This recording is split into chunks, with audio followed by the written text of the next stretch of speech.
YCP ఓడిపోవడంతో Amaravati రైతులు సంతోషానికి అవధుల్లేవు. అమరావతిని సమాధి చేసిన 3 రాజధానులంటూ మూడుముక్క ఆటలాడిన జగన్ ఓడిపోవడంతో వారంతా ఉద్యమాన్ని విరమించారు. చంద్రబాబు రాకతో అమరావతి ప్రపంచ స్థాయిలో నిలుస్తుందనే ఆశతో ఉన్నారు. 4.5 ఏళ్ల పాటు శాంతియుతంగా ఉద్యమం చేశామని, కూటమి అఖండ విజయంతో అధర్మంపై ధర్మం గెలిచిందని రాజధాని రైతులు అంటున్నారు. నూతన ప్రభుత్వ హయాంలో అమరావతినే కాదు రాష్ట్రం మొత్తం అభివృద్ధిలో దూసుకుపోతుందని అంటున్న అమరావతి రైతులతో మా ప్రతినిధి ప్రవీణ్ ఫేస్ టు ఫేస్.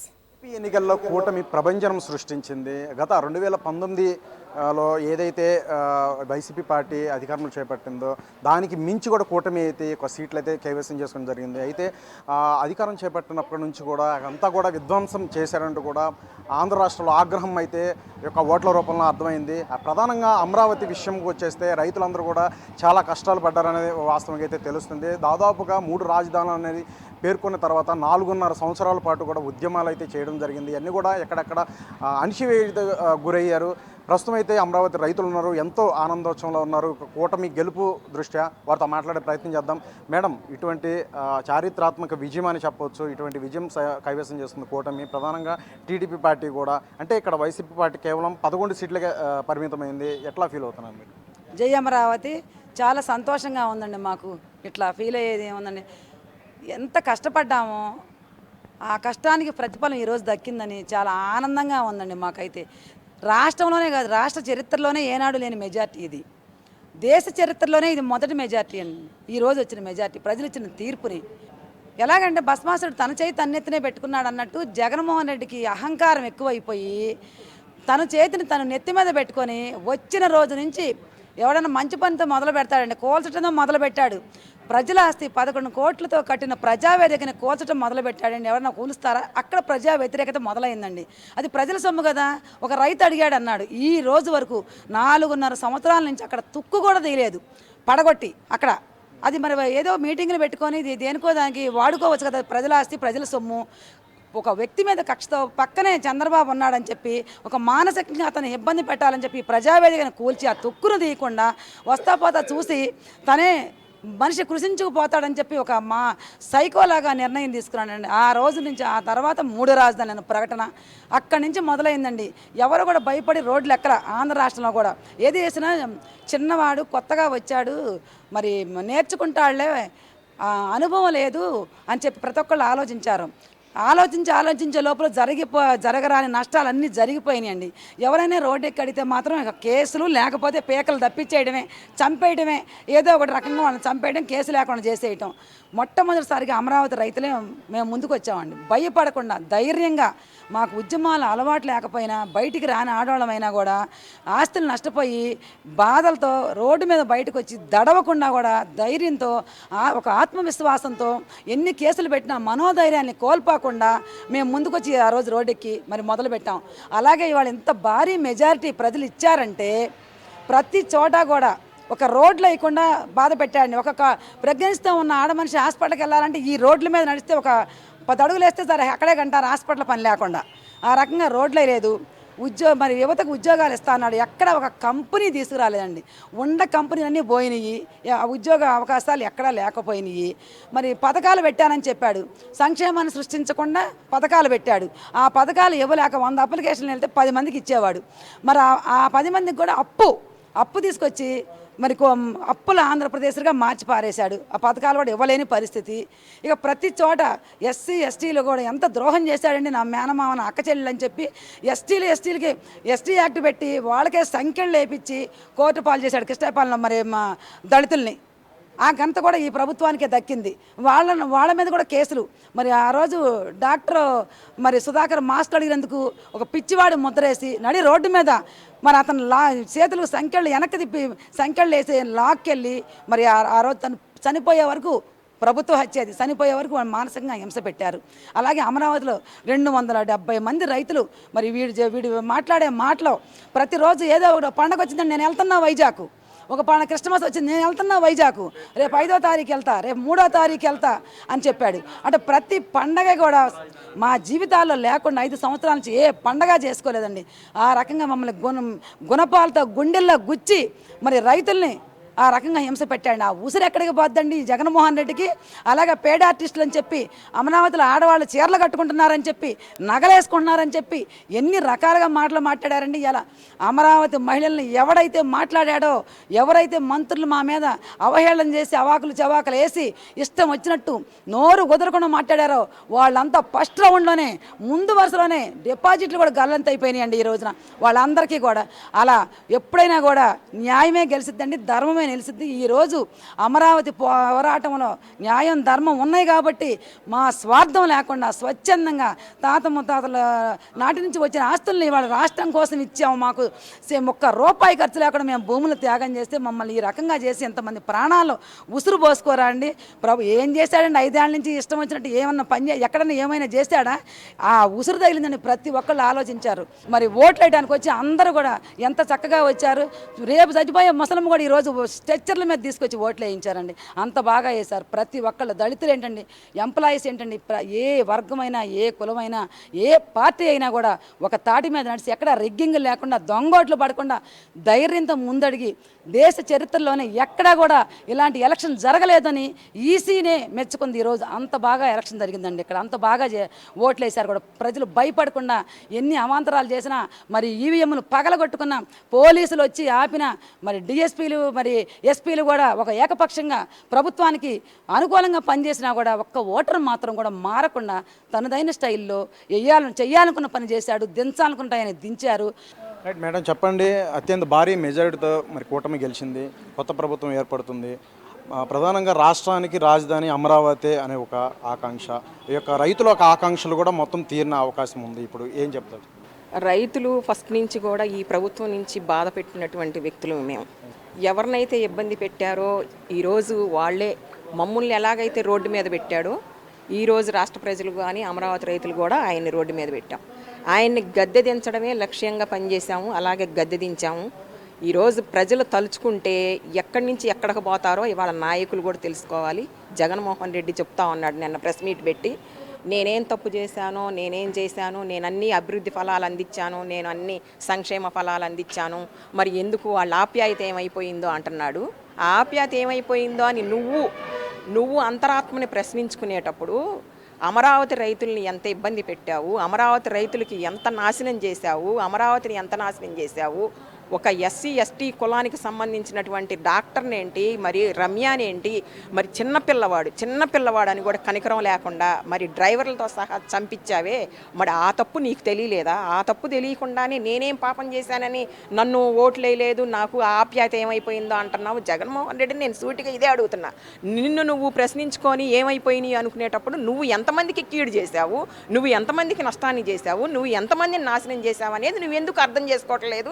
అందుకనే నాకు ఓట్లు పడలేదు, అందుకనే నేను ఓడిపోయాను, అందుకనే నన్ను ప్రతిపక్షం హోదా కూడా ఇవ్వకుండా రోడ్డు మీద నిలబెట్టారని చెప్పి ఎందుకని నువ్వు అర్థం చేసుకోవట్లేదని నేను జగన్మోహన్ రెడ్డిని అడుగుతా ఉన్నా. 4.5 ఏళ్ల పాటు కూడా నిర్విరామంగా యొక్క దీక్షలు ఉద్యమాలు చేయడం జరిగింది. అమరావతిలో రైతులకు జరిగిన దీన్ని బట్టి ఇప్పుడు ఎలా ఫీల్ అవుతున్నారు? ఈ 4.5 ఏళ్ళ తర్వాత ఒక వైసీపీ యొక్క పాలన అంతా కూడా అంతమైంది, ప్రజా ఆగ్రహం కూడా స్పష్టంగా తెలిసింది, భారీ మెజార్టీతో కూటమి గెలుస్తుంది. ఇక్కడ రేపు 9వ తారీఖు కూడా సీఎంగా చంద్రబాబు నాయుడు ప్రమాణ స్వీకారం చేస్తున్నారు. మీరు ఏం చెప్తారు? బిల్డ్ అమరావతి సేవ ఆంధ్రప్రదేశ్ అండి. అమరావతి రైతుల పంతం వైసీపీ అంతం అని చెప్పేసి ఒక పంతం పట్టాం. 4 సంవత్సరాలన్నర నిర్విరామంగా ఒక యజ్ఞంలాగా పూర్తి చేసాం. ఆ యజ్ఞంలో సమిధులంగా మేము కొంతమంది సమిధులం అయ్యాం, కొంతమంది మరి ఆరోగ్యాలు కోల్పోయాం, అన్నీ చేశాము. చంద్రబాబు గారు విజన్ ఉన్న నాయకుడు, సైబర్ సిటీని కనుక ఎలా అయితే డెవలప్ చేస్తాడో అలా చేస్తాడు అనే ఒక సంకల్పంతో ఆయన చేస్తాడనే ఒక నమ్మకంతో మేము ఆయనకు భూములు ఇవ్వడం జరిగింది.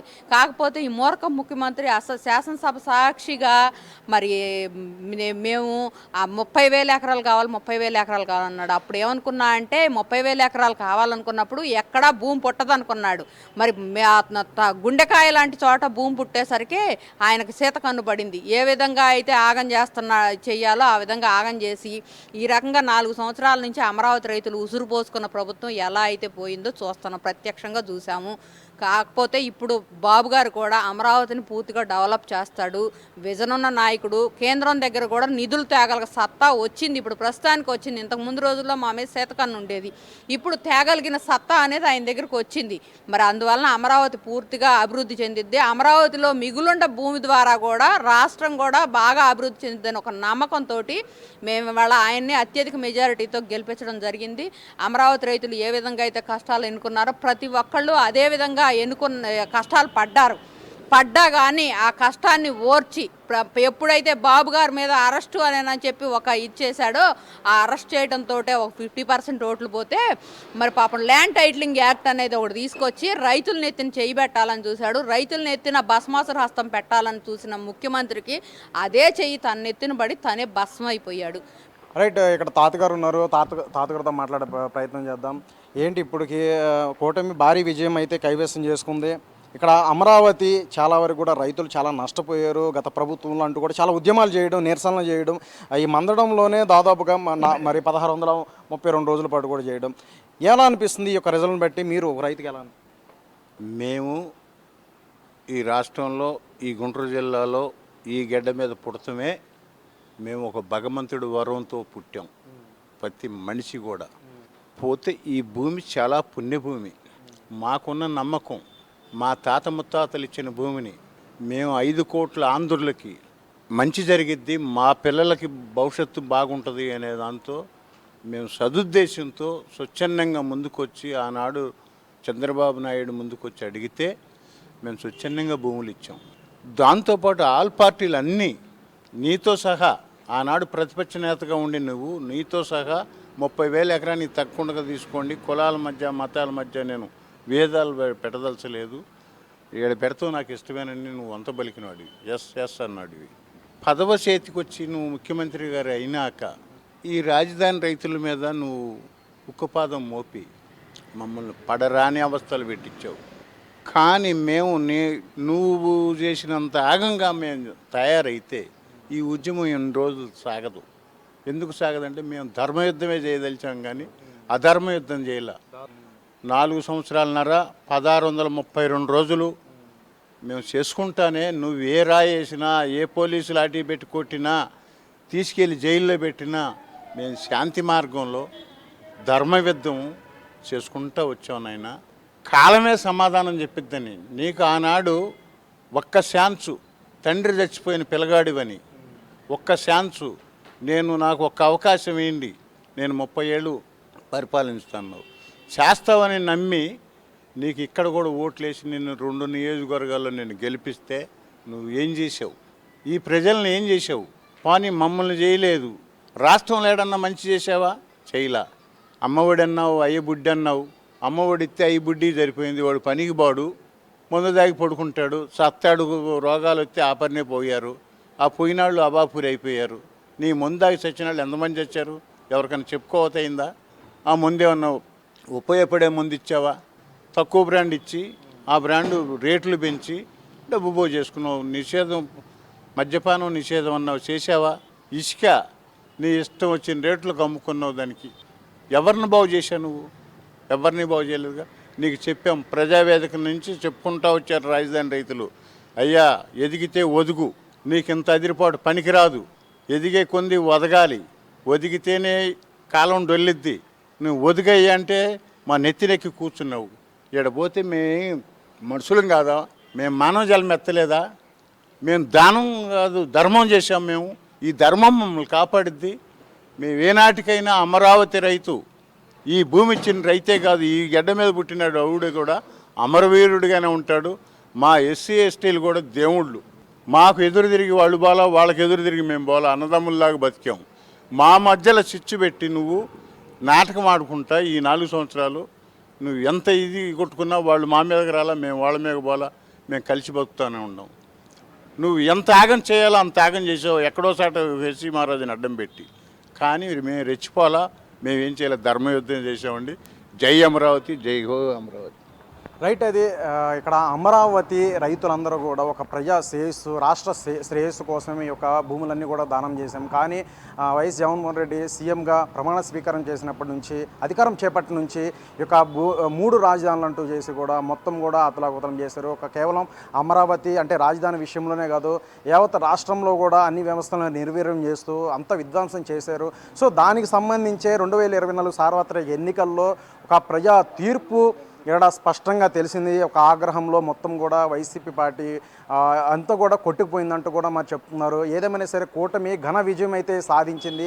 ఈ నేపథ్యంలో ఇక్కడ అమరావతి రైతులే కాదు, యావత్ రాష్ట్రం కూడా అభివృద్ధి బాటలో నడుస్తుంది. సో అంతో మాకు ఇటు చంద్రబాబు నాయుడు, అలాగే పవన్ కళ్యాణ్, అలాగే బీజేపీ కేంద్రం కూడా ఉంది కాబట్టి, కూటమిలో అందరికీ సపోర్ట్ ఉంది కాబట్టి వాళ్ళందరి మీద కూడా మాకు చాలా నమ్మకం ఉందని చెప్తున్నారు. ఏదేమైనా సరే ఈ యొక్క కొత్త ప్రభుత్వం ఏర్పడుతుంది కాబట్టి అంతా కూడా సుభిక్ష పాలన జరుగుతుందంటూ కూడా ఒక ఆశావాహం కూడా వ్యక్తం చేస్తున్నారు అమరావతి రైతులు. కెమెరా పర్సన్ నానితో ప్రవీణ్, సిటీ 24x7 అమరావతి.